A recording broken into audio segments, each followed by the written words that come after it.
What is up, YouTube? If you've been following the competitive Street Fighter V scene for the past 2 to 3 years, you've noticed that we have been on a race to optimize our setups to reduce input lag. We went from 74 milliseconds of input delay on PS4 to 40 milliseconds on PC on 60 Hz to 15 milliseconds on 170 Hz on PC. That's going down about 50 milliseconds, about 3 to 4 frames in Street Fighter V, which is a 60 frame per second game. And it doesn't take like a fighting game expert to realize that reactions are very important to fighting games, and input delay is also incredibly important for that reason and reducing it. Things like reacting to jumps, reacting to dashes, reacting to one of your opponent's moves like a Mika dropkick and interrupting it with your own move.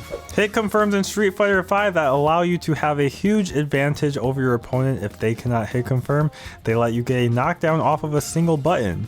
Those 3 to 4 frames matter, especially for things like confirms, which are already only like 16 to 17 frame windows. But optimizing your setup, optimizing your PC is not what we are talking about today. As you probably guessed by the thumbnail, today we are talking about the advantages of the leverless controller. You might have heard of Hitbox. Hitbox is the most famous brand, I think, for a leverless type controller. There's a couple of other companies that also make leverless controllers. Junk Food Arcade comes to mind. They make the Snackbox and the Snackbox Micro. They weren't really prevalent back in 2019 and before, but the past couple of years, more and more people have started to use them. And at this point, I think the majority of Japanese Street Fighter pros use a leverless controller. Daigo, I think 3 to 4 years he's been using a Hitbox. He just entered a new partnership with Hitbox. Kawano just won EVO 2022 with a Hitbox. He even showed it right after he won, as he is sponsored by Hitbox. And Tokido, you know, he's famous for using the cheap stuff. He uses the cheap characters. He tries to optimize whatever he can to get the advantage to win. He is also on a leverless controller starting about 2 years ago. So that's what the video today is about, the advantages of the leverless controller. We're going to go in depth into why a lot of Street Fighter pros, mostly Japanese players, have adopted this. As I said before, I think the majority of Japanese pros are on this. I think the rest of the world is kind of late to switching to leverless controllers, but the advantages of the leverless controller are many, among them being movement.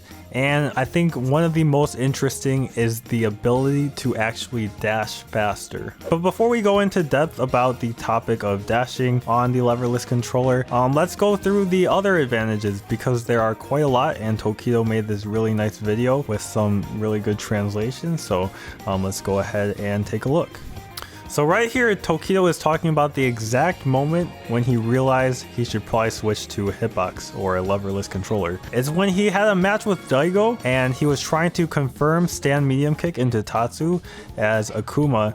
And Daigo was doing very small micro walks that he didn't think were possible. He would walk forward, walk back really fast, and bait Tokido into doing the stand medium kick Tatsu, because if Daigo's walking forward, he gets hit. So Tokido is baited by the very small walk forward. That's why he's going like, you know. So yeah, that's one of the main advantages of Hitbox, is walking and blocking and making your movement just overall more precise. The main reason being that if you're on a stick and you have to move from forward to back, you have to go all the way from forward to back, obviously. On a Hitbox, however, if you're holding forward with one finger, you let go and press forward with the second finger. So you're just able to change your movements much more precisely. Here is another example where Tokido is talking about how you can much more smoothly transition from down to up. All you have to do, you don't even have to let go of the down button. All you have to do is press the up button with your thumb. You can even use your right hand if you want to, and that will transition you from down to up. On a stick, you would have to move your stick all the way from the down position to the up position, but you can move faster, as Tokido is saying. So things like walking and blocking, he's saying if you walk and block 50 times in one match, that's going to add up. You're going to get yourself closer to the corner, move your opponent to the corner, and you're going to have an advantage advantage over an opponent that is not able to move as precisely. And then Tokido goes in and talks about dashing, and he does some experiments. But before we watch him do his experiments, I will give you the rundown on how the dashes actually make you go faster on a leverless controller. There's a lot of ways to do the dash. I'm going to go over them later in the video if you're interested. But the main idea is that on a stick, you are using one hand to do two inputs. You have to use your hand to move twice. On a hitbox or leverless controller, you can use two fingers to do the two inputs. The most basic way would be to do a double tap like this. You can imagine that being slightly faster than an arcade stick. But yeah, that's the idea. Instead of using one hand to do two inputs, you can use two fingers to do two inputs. If you still don't believe me, this is how I'm going to demonstrate. Basically, what this is going to do is it's going to time how long it takes for me to click twice, which is basically doing a dash. So I have my mouse here. If I click once and I click twice, you can see 0.56 seconds just as an example. So now I'm going to try a couple times just using one finger to emulate like a stick dash. 0.11 seconds on my first attempt clicking twice. Second attempt with one finger, 0.108. Third attempt, 0.101. So you can see it's always around 0.1 seconds. Now let's see what happens when I try the double tap. I use two fingers to do the two inputs. So that's the first try, 0.05, about half the time. That one 0.048. And that one 0.04. So you can see about 50 milliseconds faster. And if you wanted to convert that into like frames, on the one finger dash, it was taking me about 6 frames to do the two clicks. And on the two finger dash, the one where I was double tapping the button, it took around 0.04 to 0.05 seconds. So 2 to 3 frames. 2 to 3 frames might not sound like much if you don't think about it too carefully. But if you've been listening to the discussion of like PS4 to PC, and you've listened to your favorite Street Fighter Pro, any Street Fighter Pro, you've heard that Street Fighter 4 is way harder to react to everything, right? On PC, it's so much easier. PS4, everything is so hard to react to. Well, 2 to 3 frames is basically the improvement between PS4 to PC. PS4 is about 4 frames of input delay, and PC is about 1 if you're optimized. Suddenly that 2 to 3 frame difference in the dash matters a lot. And my results pretty much match up exactly with what Tokido got. So Tokido is also trying to see how many frames it takes for the stick dash versus the hitbox / leverless controller dash. So the way he's doing this is by going into a match, trying 5 dashes with each kind of controller, and then going the replay to see how long after the first forward input the second input comes out. All right, so this is the stick dash. So that's 0, 1, 2. I mean, you can see the subtitles. So 5 frames for the stick dash. Take 2.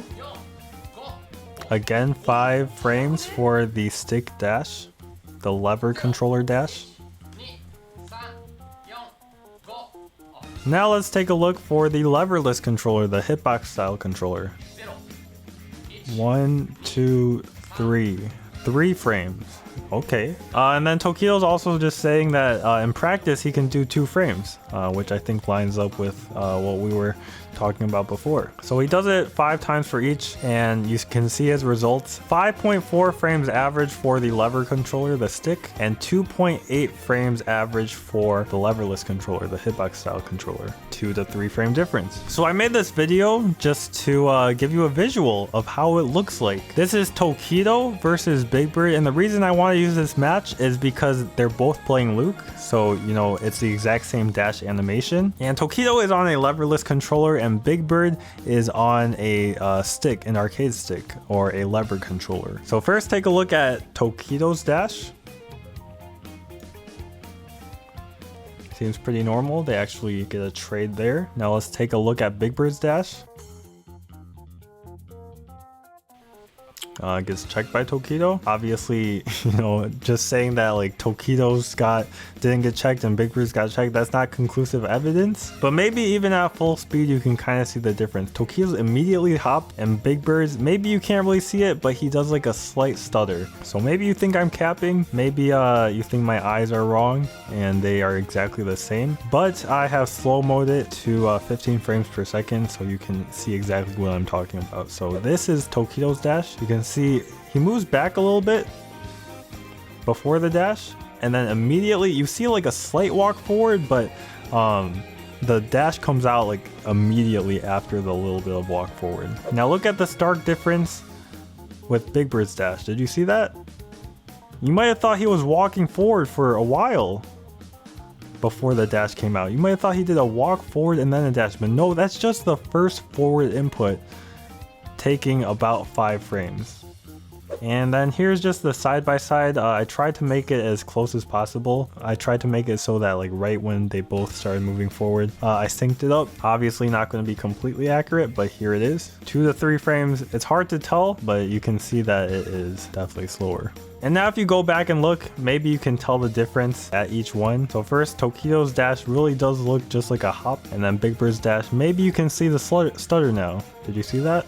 He just like wiggles a little bit, and that little bit of wiggle at 2 to 3 frames it takes you to do the dash, that can be the difference between you getting your dash checked and losing, or dashing in on your opponent, getting a back throw, getting a counter hit combo, getting a super combo. Being able to check a dash is so important. In the same way in reverse, being able to dash and not get it checked is very important. So that's kind of it for the why of how Japanese players are dashing faster on hitboxes over the rest of the people that are not on leverless controllers. But what about the how? Maybe you're interested in how to actually do the dash, and I think that's actually a little bit interesting in terms of how the dashes can be done, because it's the same result, but there's a number of ways to actually achieve the fast leverless controller dash. First is the way that Tokido was doing in his experiment. Let me full screen so you guys can see. So you're gonna have your hand kind of like this, your left hand. So if you want to do the double tap, the most natural way, but definitely not the easiest way, is to double tap with the fingers that are closest. So like for a right dash you do,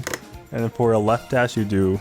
But that's kind of like not optimal for a couple of reasons. First, it's just hard to do, I feel like. It's like weird trying to move your hand like that. And also your fingers don't end up to the right position, right? If you need your fingers back on the movement keys, you gotta take a little bit of a second to move them back. So the first kind of like better way is to use your other hand, use your right hand. Because if you're preparing to do a dash, you can move around with your left hand and then use your right hand to dash. That's what Tokido's doing right here. You can see he's double tapping with his right hand. But then how are you gonna actually dash on the left side? Right, you're not going to move your right hand all the way to dash on the left side unless you're crazy. And the next way of doing a dash, I think most people call it the SOCD dash. I'll explain that later in a bit, but I'll just show it and we'll explain it after. All right, so first let's take a look at full speed. So right now he's going to do the dash.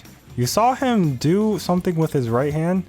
And it looks like kind of magic, because if you look at it, it looks like he's tapping the right button with his right hand and somehow getting a left dash. The input for a left dash obviously being 2 left inputs, so how does this work? Is it magic? Is Tokido cheating? And this is why it's called the SOCD dash, I think by most people. There is a rule for controllers that you can't be holding left and right at the same time. So controllers, if you press left and right, will give you a neutral input. That's important for the actual input, so just make sure you understand that pressing left and right will give you neutral. So how do you dash to the left? The input is press left and then tap right.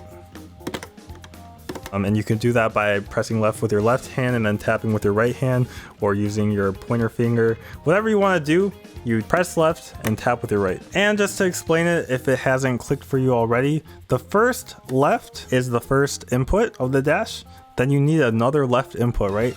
So how do you do that without letting go of the left button? Well, if you tap right, you press it down, you get a neutral input, so it's like your left went away.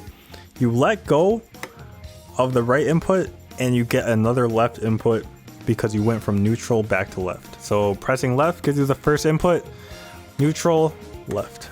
So you get 2 left inputs. And that's what Tokido is doing here really fast. He presses left and then taps right with his right hand right there. Anyways, that's going to be coming to the end of the video. I hope it was insightful.